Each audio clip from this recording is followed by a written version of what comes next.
muri cyo uri kurasengera cyose aba bamaze imyaka amajana ariko byarashitse. Sinzi imyaka umaze urindiriye, nkundira muri iki gihe witegeye ko ivyo wasengeye bishitswa. Reka ndakwara iyo igihe cyashitse ibintu biraja mu kibanza. Bakunzi twamaze usanga ijambo ry'Imana mu kiganiro igihe c'impemburo. Ndabaramukije amahoro y'Imana.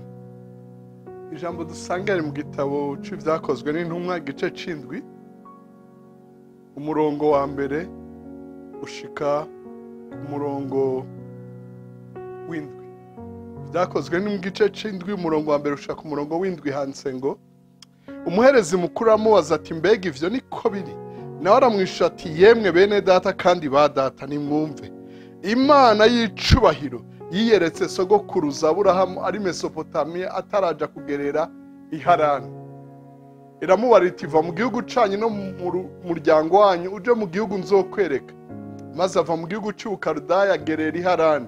Se amaze gupfa iramwimura imuzana muri iki gihugu mubamo none. Ariko ntiyakimuhayemo umwandu naho hobaho gushinga ikirenge. Isezerana kuzokimuha ngo kibe ishamvu yiwe n'iy'uruvyaro rwiwe kandi ataragira umwana. Kandi Imana ivuga itya iti uruvyaro rwawe ruzoba inyambukira mu kindi gihugu, bazobagira abaja babagire nayo imyaka amajana 4. Kandi ihanga rizobagira abaja rije nzoricira ku iteka. Imana niko yagize itariko amaherezo bazovayo bansengere aha hantu. Imana ishimwe cyane. Mu gitabo mucete Paulo yandikiye abigarati igice ca 3 umurongo wa 25 gushika 29 handitse ngo ariko ukwizera ko kwaje ntitukirerwa n'umurezi. Mwese muri abana b'Imana kubwo kwizera Kristo Yesu. Kuko mwese ababatirijwe kuba ba Kristo mwambaye Kristo. Ntihashobora kuba umuyuda canke umugiriki, ntihashobora kuba umugurano canke uwidegembya, ntihashobora kuba umugabo canke umugore, kuko mwese muri umwe muri Kristo Yesu. Ko muri aba Kristo, muri uruvyaro rwa Aburahamu, muri abaragwa nk'uko vyasezeranwe. Imana ishimwe cyane. Mukundwa uri kuradukurikira uri wenyine cyangwa abadukurikira muri benshi, muri iki gihe ca Pasika, ibi bihe vya Pasika ntibihera gusa kwa Mungu igihe twibuka ukuzuka kwa Yesu canke twibuka igihe Abisirayeli bava mu buja gusa. Iki gihe kirabandanya. Imana ishimwe cyane. Iki gihe ca Pasika nkundi ndakwibutsa ikindi kintu.